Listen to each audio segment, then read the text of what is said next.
से मैं माजरत चाहता हूँ, माफी चाहता हूँ कि हम जरा लेट हो गए आने में, क्योंकि जम्मू का जो रीजन है लखनपुर तक करीब 80 किलोमीटर का एरिया है, वहाँ पे 6 लेनिंग का काम चल रहा है और एक पुल बिल्कुल बैठ गया है। तो 22-23 किलोमीटर घूम के गाँव से हमें गाड़ी लेके आना पड़ा। हम सुबह 5:30 निकले थे, पूरी कोशिश की कि 10:30 से पहले वहाँ तक पहुँचे, मगर रास्ते में काफी जगह रोड ब्लॉक थी और काफी जाम था।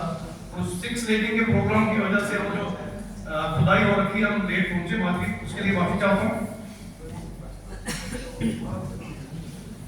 तथागत गौतम बुद्ध से लेकर बाबा साहब भीमराव अम्बेडकर जी तक जितने भी महामानव हुए हैं, उन सबको नमन करते हुए और उनके बाद जो लोग इस कारवां को लेकर आगे चले, वो चाहे यशकाई डी के थापड़े जी हो, दीनानाथ जी हो, काशीराम जी हो या और बहुत सारे लोग, और जो आप इस मूवमेंट को और आगे लेके जा रहे हैं,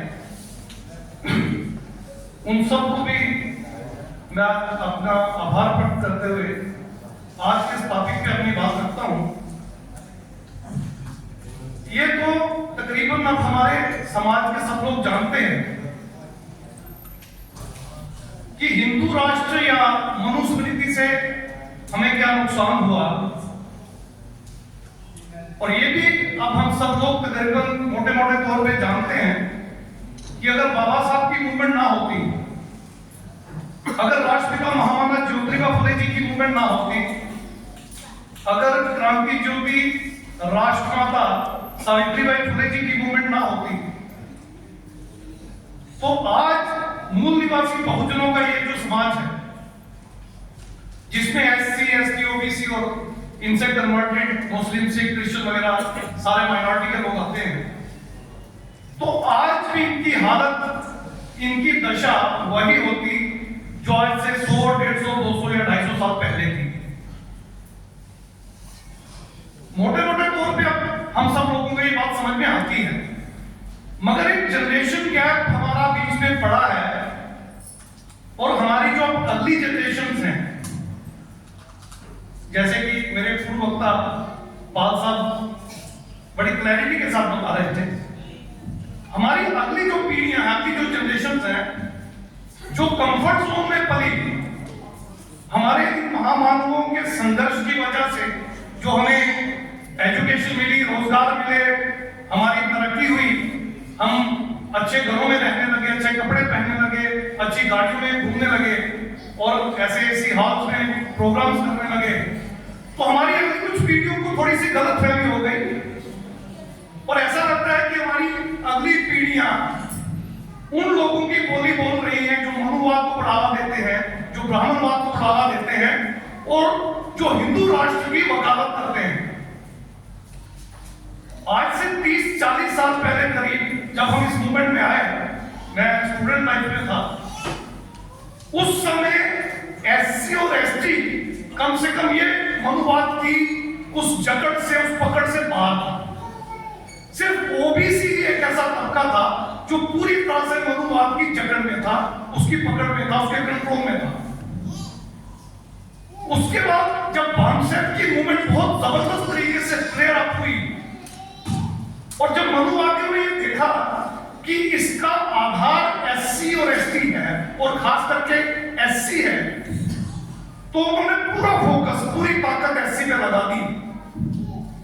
आज तकरीबन 40 साल की इस मूवमेंट के बाद, या अगर काशीराम जी की शुरुआती मूवमेंट भी अर्ली 70s से ले लें, तो 50-55 साल की इस मूवमेंट के बाद एक नई डेवलपमेंट जो मुझे देखने को मिल रही है वो ये है कि ओबीसी तो मनुवाद से बाहर निकलने की कोशिश कर रहा है, हालांकि वो मनुवादी ज्यादा है, मगर काफी बड़े पैमाने पे एससी, एसटी भी और खास करके एससी भी मनुवादी हुआ है, क्योंकि ब्राह्मणों ने अपनी सारी ताकत और फोकस इन 50 सालों में उनको ये समझाने में लगा दी कि आपकी जो तरक्की हो रही है, आपको जो स्कूलों में एडमिशन मिला, आपको जो रिजर्वेशन की वजह से नौकरी मिली या प्रमोशन मिली, इसमें आपके महामानवों की कोई कंट्रीब्यूशन नहीं है या संविधान का कोई बहुत बड़ा रोल नहीं है।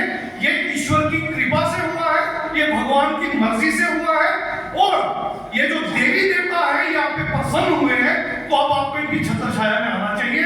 और मैं ये देख रहा हूं इस भुलावे में, इस षड्यंत्र में एससी के बहुत बड़े पैमाने पे लोग फंस चुके हैं।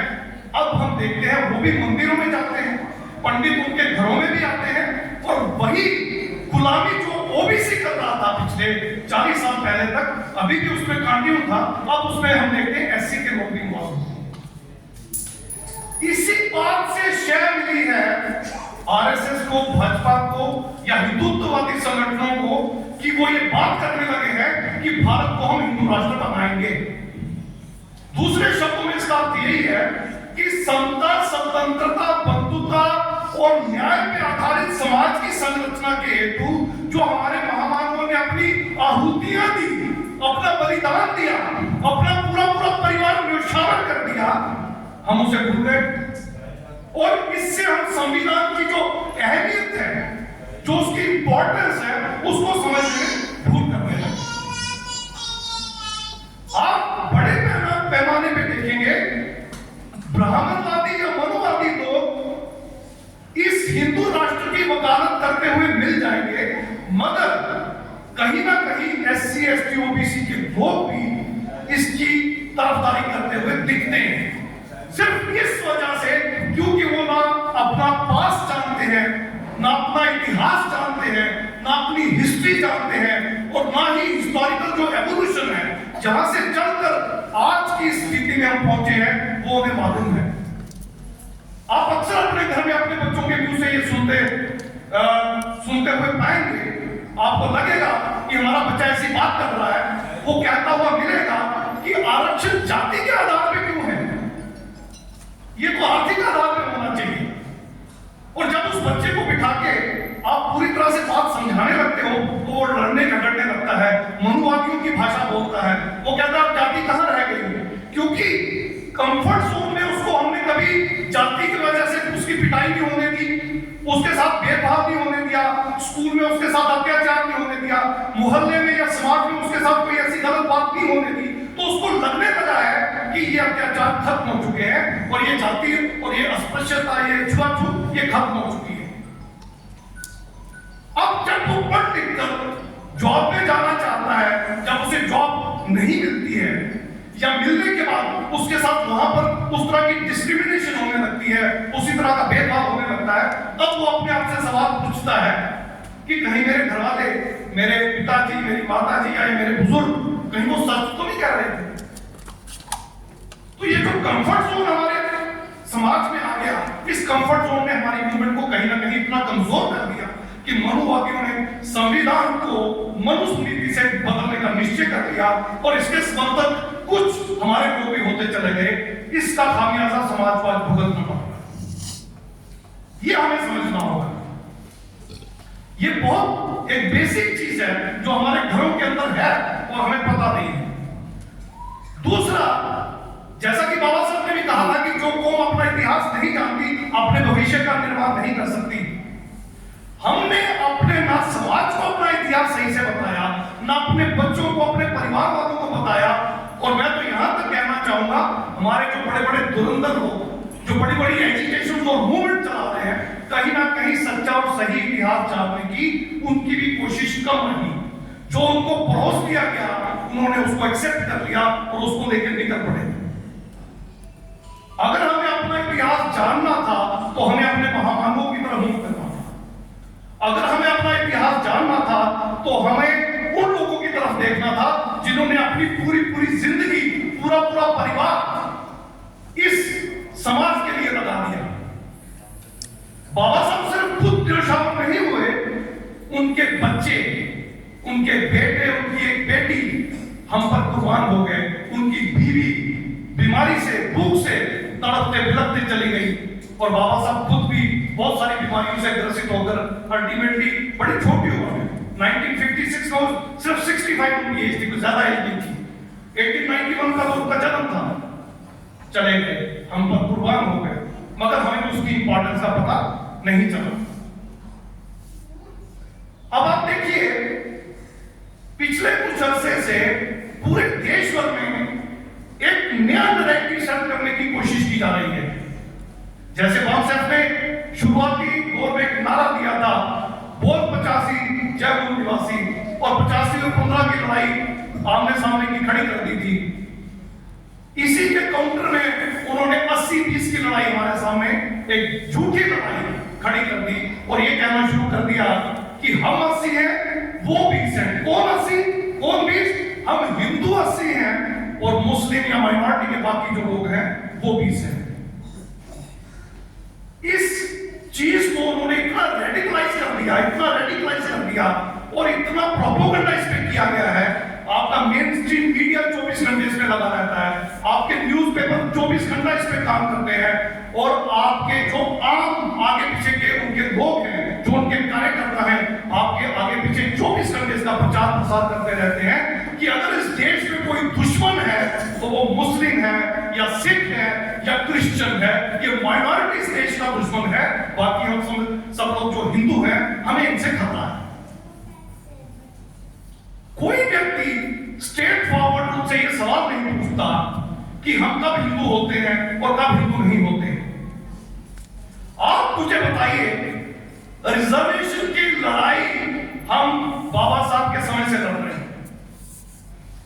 रिजर्वेशन की लड़ाई, आरक्षण की लड़ाई हम बाबा साहब के समय से लड़ रहे हैं और हमने आरक्षण नहीं मांगा था। राउंड टेबल कॉन्फ्रेंस में जाके बाबा साहब ने कहीं नहीं कहा कि मुझे रिजर्वेशन चाहिए। बाबा साहब ने तो अपनी कम्युनिटी के लिए राइट्स मांगे थे, हक मांगे थे और उन राइट्स में काफी कुछ मिला था। ड्यू वोटिंग राइट भी हमें वहां पे मिला था। किस बुनियाद पे मिला था, क्या उसका बेस था, बाबा साहब ने क्या साबित किया था राउंड टेबल कॉन्फ्रेंस में? जब एक तरफ गांधी नेहरू जैसे लोग थे, पूरी कांग्रेस बाबा साहब के अगेंस्ट बैठी हुई थी, तो वहां पर बाबा साहब ने क्या साबित किया था? बाबा साहब ने साबित किया था जैसे सिख अलग कम्युनिटी है, मुस्लिम अलग अलग कम्युनिटी है, क्रिश्चियन अलग कम्युनिटी है, Anglo Indian, French, Dutch, Portuguese, Persian, ये सब अलग कम्युनिटीज हैं। आप इनके लिए कानून बना रहे हैं और इनको राइट्स दे रहे हैं। वैसे ही एससी एसटी हिंदू नहीं है, ये अलग कम्युनिटी है, इसके राइट्स मुझे चाहिए। ये बाबा साहब ने वहां पे साबित किया।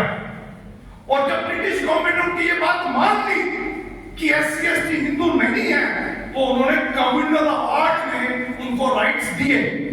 अगर आप इस टर्मिनोलॉजी को समझेंगे, कम्युनल अवार्ड सिर्फ उनको मिलता है जो कम्युनिटी अपने आप को अलग साबित कर पाती है। तो बाबा साहब ने राउंड टेबल कॉन्फ्रेंस में पूरे दावे के साथ ये साबित कर दिया था कि एससी एसटी हिंदू नहीं है। तब जाकर बाबा साहब अपनी कम्युनिटी के लिए वहां से राइट्स लेके आए थे। मगर कितने अफसोस की बात है, बाबा साहब के जाने के बाद एससी एसटी हथौड़ा लेके टेबल पे जोर जोर से मार मार के चिल्ला चिल्ला के ये कहने की कोशिश कर रहा है कि हम पक्के हिंदू हैं, हम पक्के हिंदू हैं, हम पक्के हिंदू हैं, हमें मनुस्मृति चाहिए, हमें हिंदू राष्ट्र चाहिए। ये हमारी समस्या है। ब्राह्मण हमें क्या करना उससे मुझे कोई फर्क नहीं पड़ता, क्षत्रिय वैश्य हमारे साथ क्या करता है इससे मुझे कोई फर्क नहीं पड़ता, उनसे कन्वर्टेड मुस्लिम सिख क्रिश्चियन हम पर कितने अत्याचार करते हैं उससे हमें कोई फर्क नहीं पड़ता। फर्क इस बात से पड़ता है कि जो बात इस्टेब्लिश करते करते बाबा साहब ने अपने बच्चों की आहुति दे दी, अपनी पत्नी की आहुति दे दी, अपनी आहुति दे दी, हम उसके विपरीत अपने दुश्मन की बात मनवाने की 24 घंटे कोशिश करते हैं और यह प्रॉब्लम हमारे सामने सबसे बड़ी है। इसी तरह से राष्ट्रपिता महामना ज्योतिबा फुले पूरी जिंदगी ये साबित करने में लगे हैं कि हम मनुवादी नहीं हैं, हम ब्राह्मणवादी नहीं हैं, हम हिंदू नहीं हैं। आपको पता है बड़े कम लोग हो गए इस पंडाल में बैठे हुए, क्या रतनवीर जी जैसे और पाल साहब जैसे और धनी प्रसाद जी जैसे और हमारे प्रेसिडेंट जो ओबीसी के भी हैं, बाकी साथी जो बड़े इंटेलिजेंट लोग आपके बीच में, शायद आपको पता हो, वरना आम जन को ये बात पता नहीं है कि राष्ट्रपिता महामना ज्योतिबा फुले जी ने अपना अलग धर्म भी चलाया था। बड़े कम लोगों को पता होगा। उन्होंने डिक्लेयर किया था कि मैं हिंदू नहीं हूं, सर्वजन धर्म उन्होंने चलाया, उसके रूल्स रेगुलेशंस बनाए, उसकी किताब मिलती है हमारे काउंसिल की, बेचते कभी मिले तो पढ़ लीजिएगा, पूरा बुद्धिस्ट का फार्मूला है उसका। तो राष्ट्रपिता महामना ज्योतिबा फुले और क्रांति ज्योति माता सावित्रीबाई फुले ने अपनी पूरी जिंदगी की ताकत लगाकर यह साबित करने की कोशिश की कि इस देश का ओबीसी या इस देश का शूद्र हिंदू नहीं है। आपको पता अपनी वसीयत में क्या लिखा था महामानव ज्योतिबा फुले ने कि जब मेरी डेथ हो जाए, जब मेरी मृत्यु हो जाए, जब मेरा परिनिर्वाण हो जाए, तो किसी ब्राह्मण का साया तक मेरी लाश पर नहीं पड़ना चाहिए। कोई पंडित, कोई पुरोहित, कोई चार्जी मेरी लाश के पास फटकना नहीं चाहिए। मेरे अंतिम क्रियाक्रम में एक भी ब्राह्मण की हाजिरी नहीं होनी चाहिए। मेरे शरीर पे किसी ब्राह्मण का साया मेरी मृत्यु के बाद भी नहीं पड़ना चाहिए। और हमारे लोग घर में मरना हो, जीना हो, गर्भवती करनी हो, बर्थडे हो, मैरिज हो, कुछ भी हो, सबसे पहले मुहूर्त निकलवाने पंडित के पास जाते हैं और सारे का सारा कार्यक्रम उसी के हाथों से करवाते हैं। फिर उसको पैसे देते हैं, फिर उसके पांव को हाथ लगाते हैं और पीढ़ी दर पीढ़ी ये ज़हनी गुलामी, मेंटल स्लेवरी जो है ये कंटिन्यू करते हैं। तो लड़ाई हमारे महापुरुष महामानव किस चीज की लड़ रहे थे? हर बार सिर्फ एक चीज साबित करने की कि हम हिंदू नहीं है। वो चाहे एससी हो, एसटी हो, ओबीसी हो, हमारे जितने भी पीछे रेवोल्यूशनरी लोग हुए हो, चाहे क्रांति युग पुरुष रैदास जी हो, चाहे क्रांति युग पुरुष कबीर जी हो, सबने पूरी ताकत से कहा, सबने, और बाबा नानक जी ने भी वही बात दोहराई, सभ्य मानस की क्या जात। लेकिन क्या हमने उनकी किसी बात को माना? किसी ने नहीं माना। क्रांति युग पुरुष रैदास जी हमें समझाने के लिए बार बार तरह तरह के यत्न कर रहे थे और उन्होंने यहां तक कहा कि जात पात के फेर में उलझ रहे सब लोग, रैदास मनुष्यता को खा रहा, जात पात का रोग, जात जात में जात है, यूं के दम के पात, रैदास मानुष ना जुड़ सके जब तक जात ना जात। और हमने क्या कहा? अरे रविदास जी आप तो हमारी जाति के हो। जाति को जूतों से पीटने वाले को हमने क्या कहा? आपकी भी जाति है, हम आपको भी नहीं छोड़ेंगे। आप जो कहना क्या हो, हम तो ब्राह्मण की मानेंगे, आपके नहीं मानेंगे। जितने रविदास के नाम पे ठेके खुले हुए हैं, मैं सीधी बात करूंगा, जितने भी चाहिए वहां, देखिए कितना घोर जातिवाद है, देखिए जाके। और क्रांति युग पुरुष रैदास जी महाराज वो कोई जाति के थे क्या? सारी बातें मानवता के कल्याण की करने वाला एक जाति का था क्या? बुद्ध की तरह उन्होंने बुद्ध की वाणी को ही सिंपल करके लोगों को समझाने की कोशिश की। इसी तरह क्रांति युग पुरुष कबीर जी वो कहते हैं, कबीर कुआं बस एक है, पानी भरे अनेक।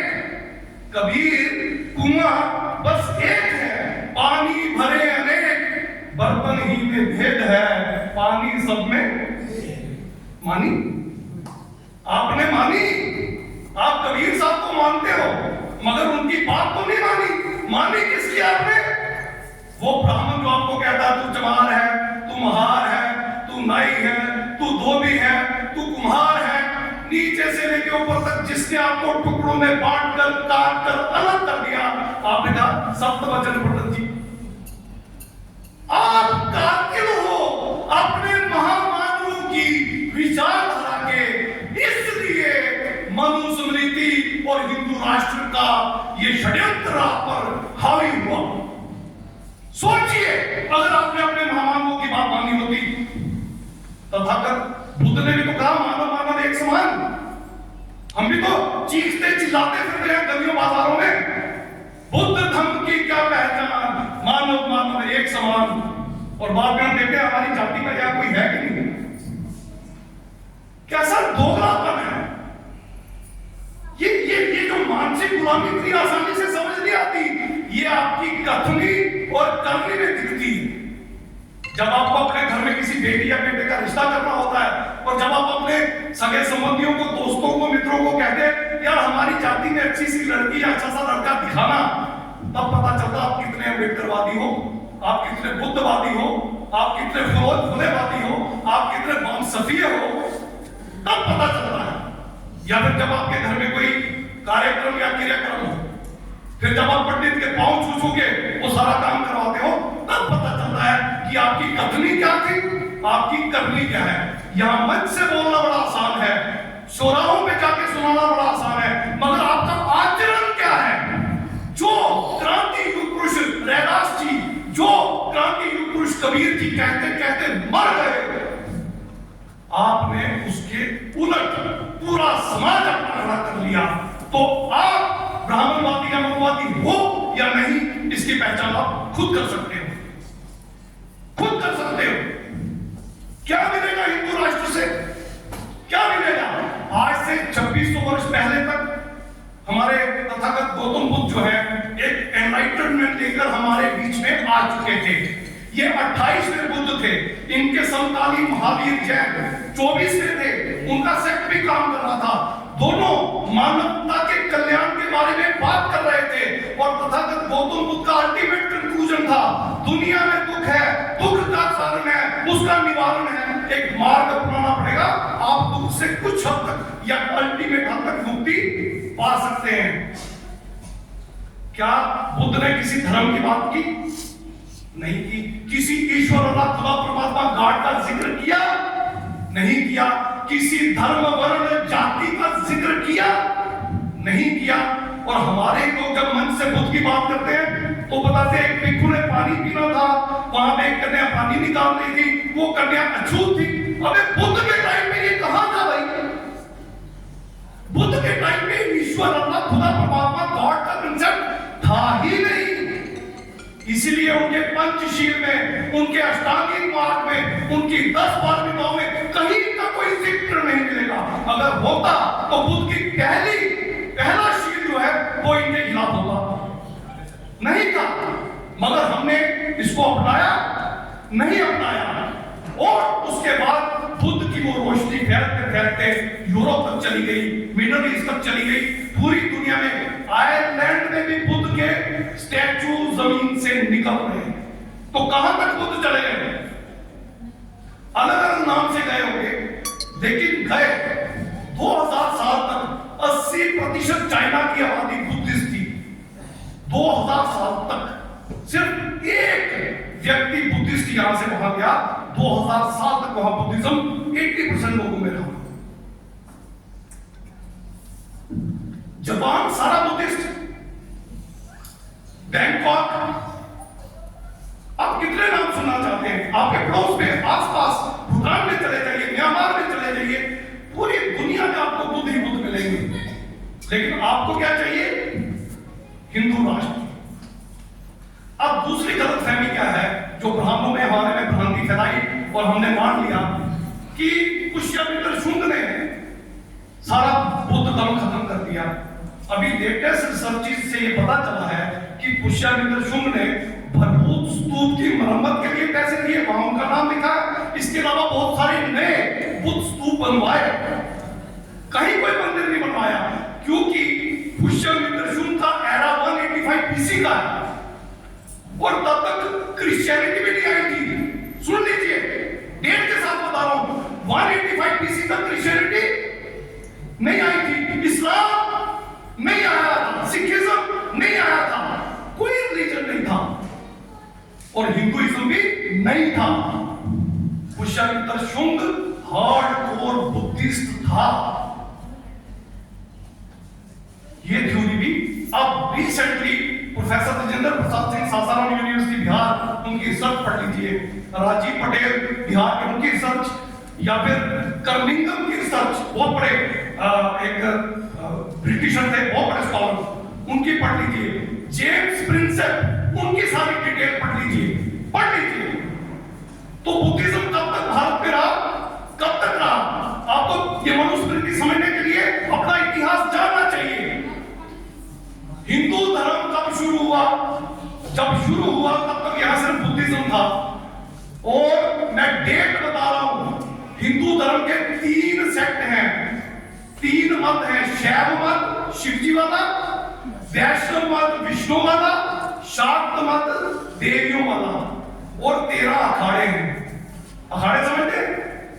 अखाड़े होते हैं गैंग, जमीनें हथियानी है, मंदिर बनाने हैं, लूटना है, तो 13 अखाड़े और 3 सेक्ट। अब पहला सेक्ट कौन सा है तीनों में से? शैव मत, दूसरा वैष्णव मत, तीसरा शाक्त मत। तो पहला मत कब शुरू हुआ, इसका अंदाजा भी इस बात से लगाइए। पहला मत शुरू करने वाले का नाम है शंकराचार्य, आदि शंकराचार्य जिसको कहा जाता है। उसके जन्म का साल है 788 AD।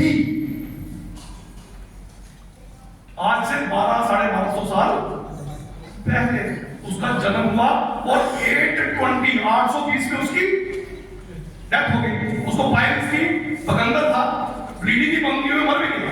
इतना बड़ा आदमी जो शिव जी को पहला कर रहा मर गया। वो पहला आदमी था जिसने बुद्ध को समाधि वाले, बुद्ध जो की मूर्तियां थी, समाधि वाले बुद्ध की मूर्तियां और जो मनोती स्तूप थे हमारे, उनको उन्होंने शिव जी और शिवलिंग डिक्लेयर किया। वो पहला व्यक्ति कब पैदा हुआ, 788 में, 820 में मर गया, इसके बीच में वो, ठीक है। और हिंदू धर्म के ठेकेदार क्या कहते हैं, हमारा हिंदू धर्म हजारों, फिर लाखों, फिर करोड़ों साल पुराना है। और सारी भाषा कौन सी इस्तेमाल होती है, संस्कृत। पाली प्राकृत भाषा हमारी सबसे पुरानी भाषा है और 2000 साल से पीछे संस्कृत मिलती नहीं। जिस भाषा का 2000 साल पहले जन्म नहीं हुआ था, वो इनकी लाखों साल पहले थी। तो यहां से आप इस षड्यंत्र को समझ लीजिए। सबसे पहला मत है शैव मत, जिसने शुरू किया उसका जन्म 788 में और मृत्यु 820 में हुई। दूसरा मत है वैष्णव मत। 11वीं शताब्दी में तमिलनाडु में ये जो शंकराचार्य केरला में पैदा हुआ, ठीक है।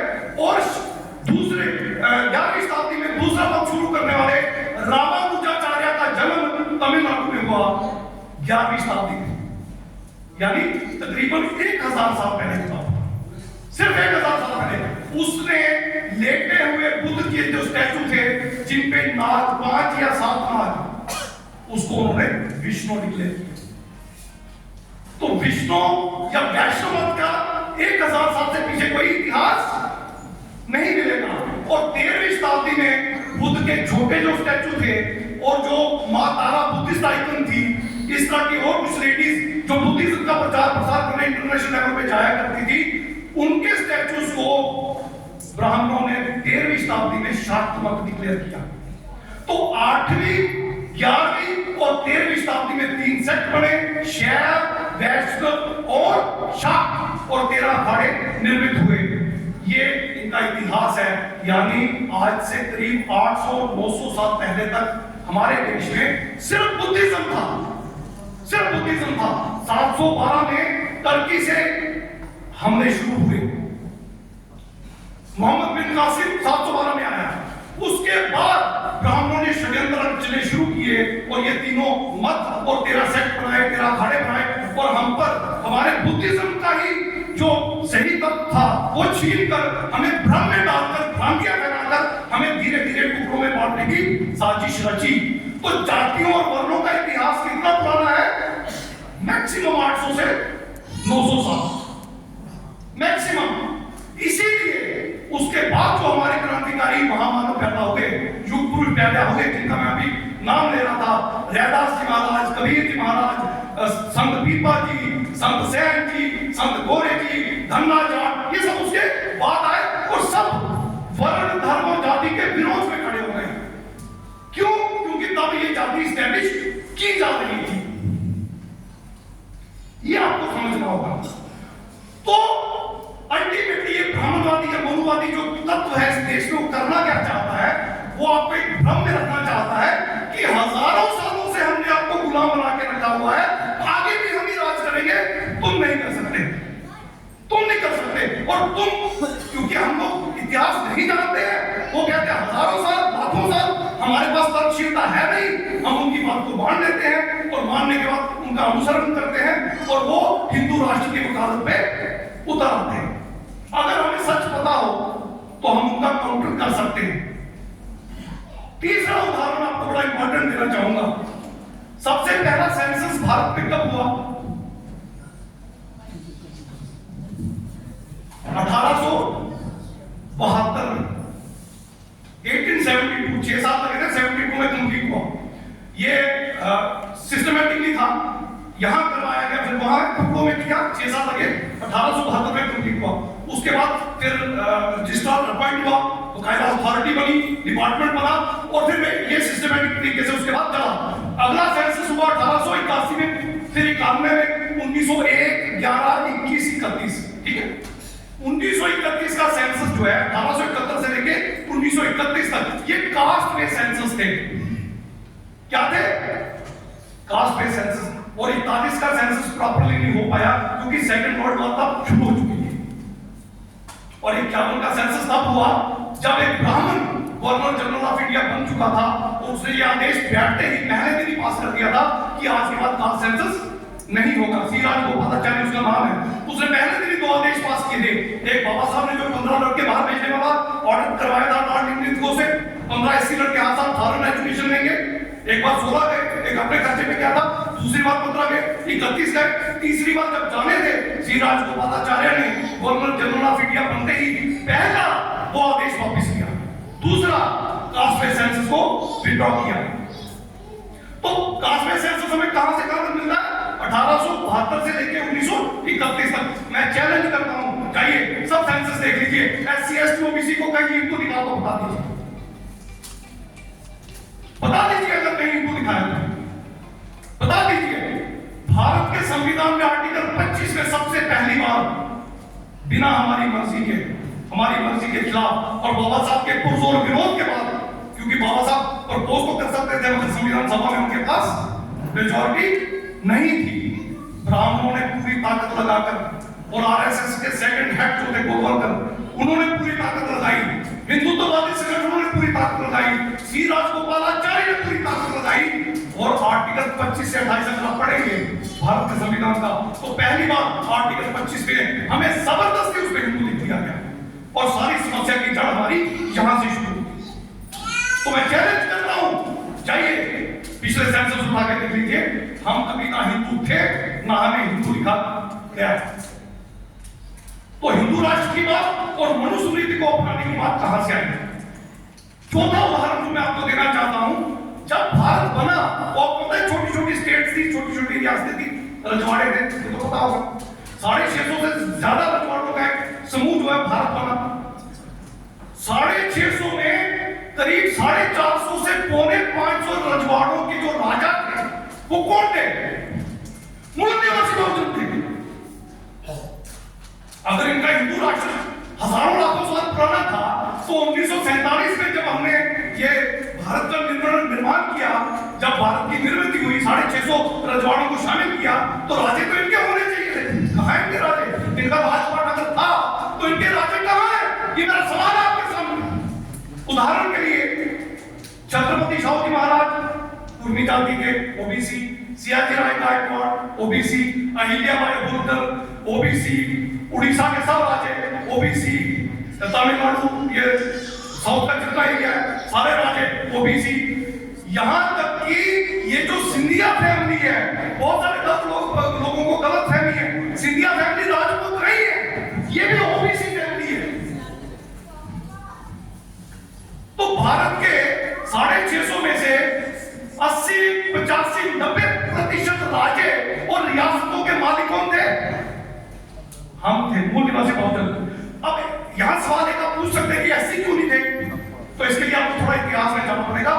एससी भी राजे थे। ये जो चोर वंश की हम बात करते हैं, जब तांबे के पत्थर पे जब रियासतें खरीदी बेची जाने लगी तो मनुवादियों के षड्यंत्र के तहत जिन लोगों के राजपाट छीनकर जिन बुद्धिस्टों को बेदखल कर दिया गया, घर जमीन जायदाद से बाहर कर दिया गया, वही आज के एससी है, वही आज के एससी है। ये भी राजे थे, यानी एससी एसटी ओबीसी में कोई फर्क नहीं था। ये अभी इन्होंने डाला पिछले कुछ साल पहले, ज्यादा से ज्यादा 300, 400 या 500 साल पहले। पांचवा उदाहरण, ये डींगे हाथ में हमारे धर्म ग्रंथ बड़े पुराने, ठीक है, यहां पढ़े लिखे बच्चे बैठे होंगे, बड़े लिखे कंप्यूटर अच्छा यूज करते होंगे, इंटरनेट चलाते होंगे।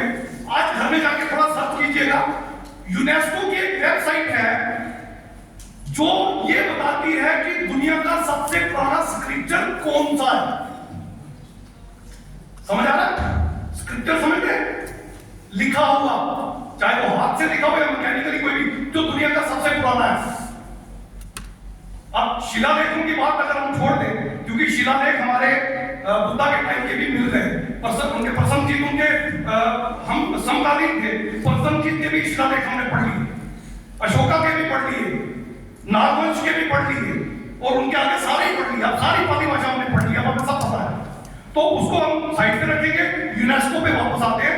यूनेस्को में जो पेपर सबमिट हुए उसमें भोजपत्र भी है, उसमें ब्राह्मणों का भोजपत्र भी है, और कागज पे लिखा हुआ वेद भी है। कौन सा वेद? ऋग्वेद। आपको पता है यूनेस्को की कार्बन डेटिंग में उसकी एज क्या आई है? 1464 एडी, 1464 एडी। मुझे लगता है सिखिज्म भी इससे पुराना होगा। इस्लाम तो है ही, क्रिश्चियनिटी तो है ही, जोरोस्ट्रियन तो है ही, जैनिज्म बुद्धिज्म तो है ही।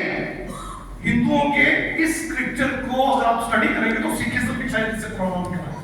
तो 1464 में इनका ऋग्वेद लिखा गया, और पीछे 400-500-600 साल चला हो, मैं मान सकता हूं, मगर रिटर्न में 1464 में इन्होंने जो भेजा वो कार्बन डेटिंग वहां पे हुई यूनेस्को में, तो 1464। और सबसे पुराना 7वीं और 8वीं शताब्दी का ग्रीक है वहां पे, उससे पुराना कोई नहीं है, इंडिया का है ही। अब आप रिसर्च करते नहीं, हमारी दिक्कत ब्राह्मण की शक्ति वैध से नहीं है, इन तथाकथित ऊंची जाति के लोगों से हमारी कोई प्रॉब्लम नहीं है। सारी की सारी प्रॉब्लम हमारी अपने लोगों से है, जो पढ़ते नहीं, लिखते नहीं, इतिहास जानते नहीं और तर्क नहीं करना चाहते। दिक्कत हमारी ये। उसके बाद इन्होंने कभी भी इनके मुंह से आप सुनेंगे हमारे वेद, पुराण, स्मृति, श्रुति और धार्मिक ग्रंथ हजारों लाखों साल पुराने हैं। तो इनकी रामायण पढ़ लो, इनकी महाभारत पढ़ लो, दोनों की स्टोरी में जो एपिसोड है, छोटे छोटे एपिसोड है, पता ना, छोटे छोटे एपिसोड है। जैसे शंभू ऋषि का वध है, एक अलग एपिसोड है ना। जैसे महाभारत में द्रौपदी का चीरहरण, एक अलग एपिसोड है। तो छोटे छोटे एपिसोड कहां से लिए गए हैं? बुद्ध की जातक कथाओं से। नोट कर लीजिए, अगर किसी को एग्जैक्ट पूछना हो तो बता, मेरे पास आ जाए, मैं एक एक एपिसोड की एग्जैक्ट जातक कथा बता दूंगा। जैसे दशरथ सूत्र जातक कथा है ना। ये जो श्रवण की बात करते हैं, श्रवण एक बुद्ध कैरेक्टर है, लेकिन हमारी बुद्ध कथा में श्रवण को तीर तो लगता है राजा से, दशरथ से, मगर वो बाद में ठीक हो जाता है। और कहीं मां बाप को 4 धाम लेके नहीं जाता। 4 धाम कब बने? जब शंकराचार्य ने शिव जी की डिक्लेरेशन की, उसके बाद बने। और ये कहते हैं राम हमारा हजारों साल पहले था। 4 धाम अभी बने, वो पहले ही वहां से चक्कर लगाया। सर्च करना पड़ेगा। तो बुद्ध की जातक कथाएं आपको रामायण के सारे एपिसोड और महाभारत के सारे एपिसोड में मिलेंगे। फर्क क्या मिलेगा? बुद्ध की जातक कथाओं में तर्कशीलता वाली कहानी मिलेगी, और इनके धार्मिक ग्रंथों में ब्राह्मणवादी, मनुवादी, भ्रमित और भ्रांतियां फैलाने वाली कहानी मिलेगी। जैसे लक्ष्मण मूर्छित हो गया, हनुमान पहाड़ उठा लाया, और संजीवनी बूटी सुंगाई को जिंदा हो गया। तो इस तरह की बेहुदा चीजें आपको इनके धार्मिक ग्रंथों में मिलेंगी। लेकिन बुद्ध की जातक कथा में तर्कशीलता मिलेगी, ज्ञान मिलेगा, विज्ञान मिलेगा। फिर ये बात करते हैं पुराणों की। हमारे पुराणों में बड़ा साइंस है, बड़ा ये है, बड़ा वो है। आप इनका 18 टोटल पुराण है। मैं ये भी रिक्वेस्ट करूंगा, जो जितने ब्राह्मणवादी हमारे समाज के हैं, मैं उनको चैलेंज भी करता हूँ, रिक्वेस्ट भी करता हूँ, गीता प्रेस की सारी किताबें मंगवा दें, उसमें रिसर्च करें, पढ़ें, आपको पता चलेगा कितना बड़ा कपोड़गन शंख बजा रहे हैं वो।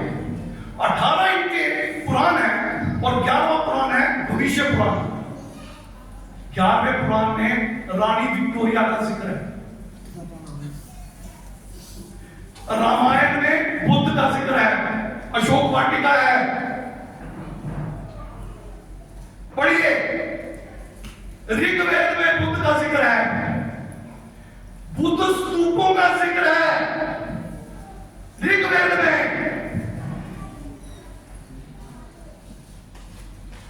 और ऋग्वेद में ददानंद, नंद वंश का जिक्र है। ऋग्वेद में लिखा है नंदा अंतिम, शुक्र अंतिम, और शुक्र शब्द अब था ही। और वहां पे 2-3 राजाओं के नाम है, बताया गया शुक्र है, जो बड़ा दान करते हैं। तो ये अभी लिखा गया सारे का सारा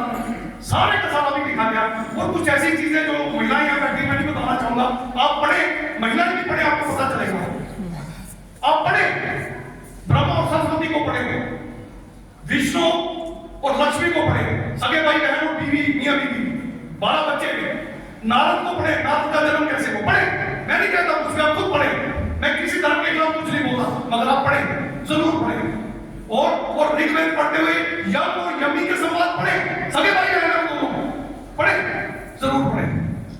तो बुद्ध के पंचशील जो थे उनको डिस्टॉर्ट करके आपको बिल्कुल बर्बाद करने की साजिश जो है उसे हम कहते हैं ब्राह्मणवाद, मनुवाद, हिंदू राष्ट्र।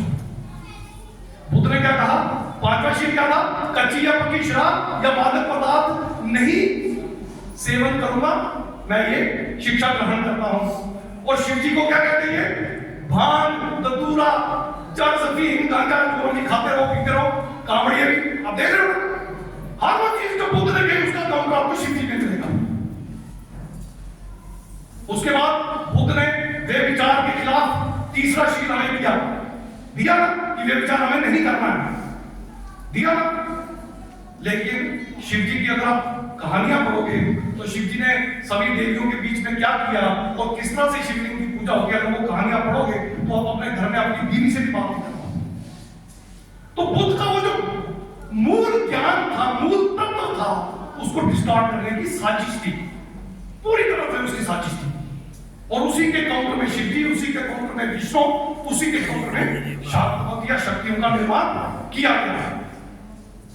मेरी एक ही रिक्वेस्ट आपसे है कि हमारी लिमिटेशन रहती है, हम पब्लिक में जाते हैं, पंडालों में जाते हैं, हमारी लिमिटेशन ये रहती है हमें कुछ लिमिट के बाद कुछ चीजें मन से नहीं कह पाते। तो मैं ये रिक्वेस्ट करता हूँ, प्लीज मेरी ये रिक्वेस्ट जरूर मानिए, जिन लोगों को हिंदू धर्म से प्यार है, जो लोग इस हिंदू धर्म को मानते हैं, देवी देवताओं को पूजते हैं, जो ब्राह्मण का आदर करते हैं दिल से, दिमाग से, आचरण से, कृपया हिंदू धर्म के सारे ग्रंथ ले आए, वेद, पुराण, स्मृति, श्रुति। पैसे कम पड़े मेरे से कॉन्टेक्ट करें, मेरे घर में अपना नहीं होगा, आपको पैसे भेजूंगा, मंगवाएं, पढ़े, उसका ट्रांसलेशन भी पढ़े, आपको पता चलेगा सारी की सारी साजिश सिर्फ एक काम करने के लिए हुई कि ये जो बुद्धिस्ट लोग हैं भारत के, जिनकी रोशनी से पूरा विश्व जगमगा रहा है, इनको कैसे बर्बाद किया जाए और इन पर कब्जा करके हराम की कैसे पीढ़ी दर पीढ़ी खाई जाए। बस इस एक मकसद के साथ ब्राह्मण इस देश में जिंदा है।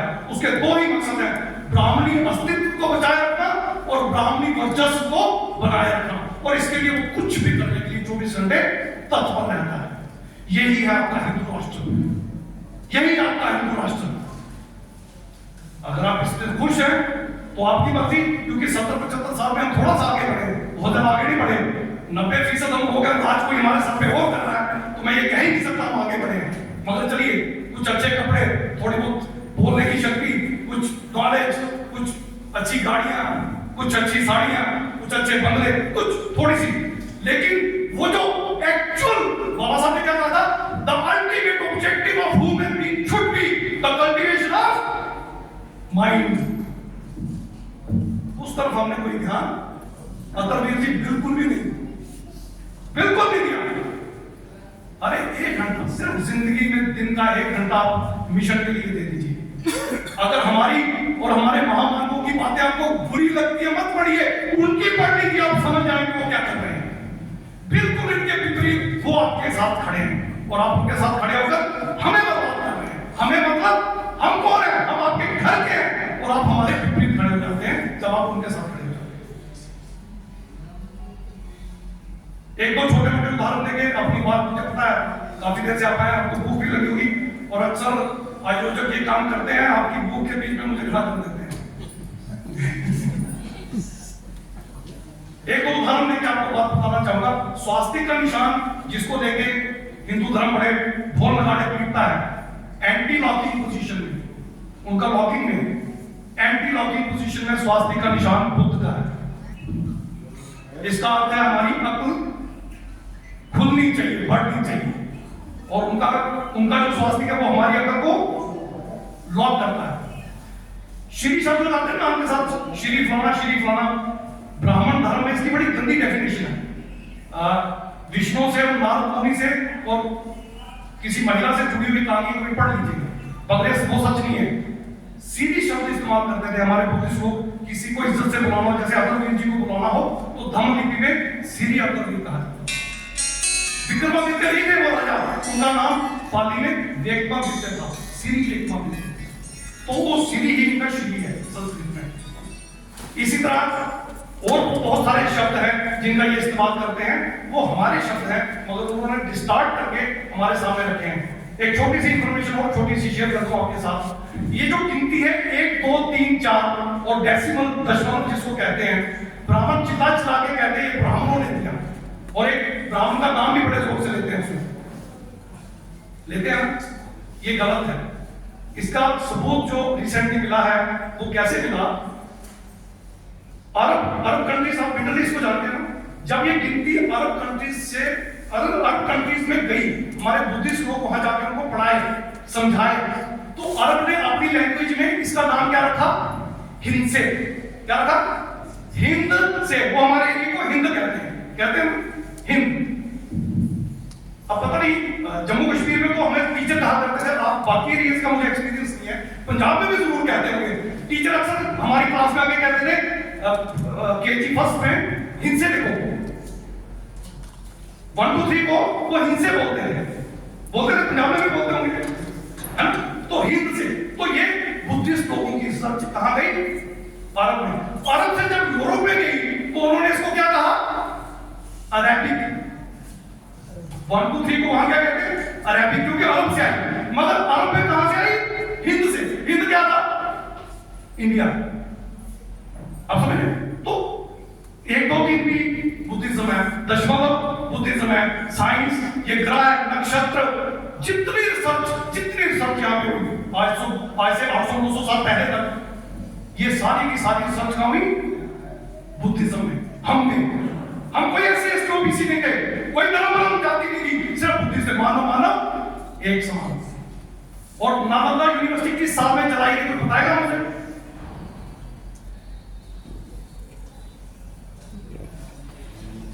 1199 1205 के बीच का है, खिलती वाला है। 6 महीने तक उसकी किताबें चलती रही, पूरी यूनिवर्सिटी चलती रही। कितनी देर, 6, कितनी बड़ी यूनिवर्सिटी होगी, कितने स्क्वायर किलोमीटर एरिया होगा, कितनी किताबें होंगी, और वो हॉस्टल से, हॉस्टल से, और जो टॉयलेट अभी हमारे यहाँ, इससे बढ़िया टॉयलेट हुआ करते थे वहां। मोहनजोदड़ो और हड़प्पा में जो सिक्के मिले उनपे बुद्ध, जीवन वाले बुद्ध के हमें सिक्के मिले, वहां से हमारा बुद्धिज्म शुरू, वहां से, और कहां तक आया, नालंदा तक, यानी 12वीं शताब्दी के अंत तक, 12वीं शताब्दी के अंत तक हमारे देश में सब कुछ बुद्धिज्म था और बुद्धिस्ट था।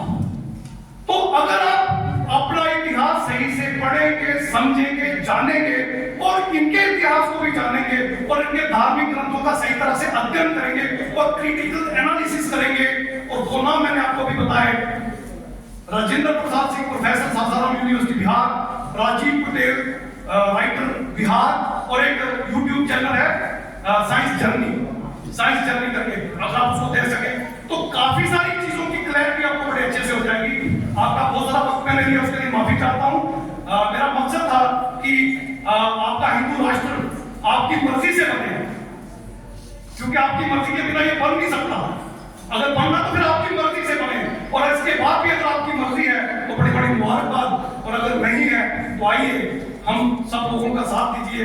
जो लोग इस कार्यक्रम को आयोजित कर रहे हो अपने लिए कुछ नहीं कर रहे, वो भी उन महामानवों की तरह सेक्रीफाइस कर रहे हैं, अपने पैसे का, समय का, परिवार का, सब चीजों का।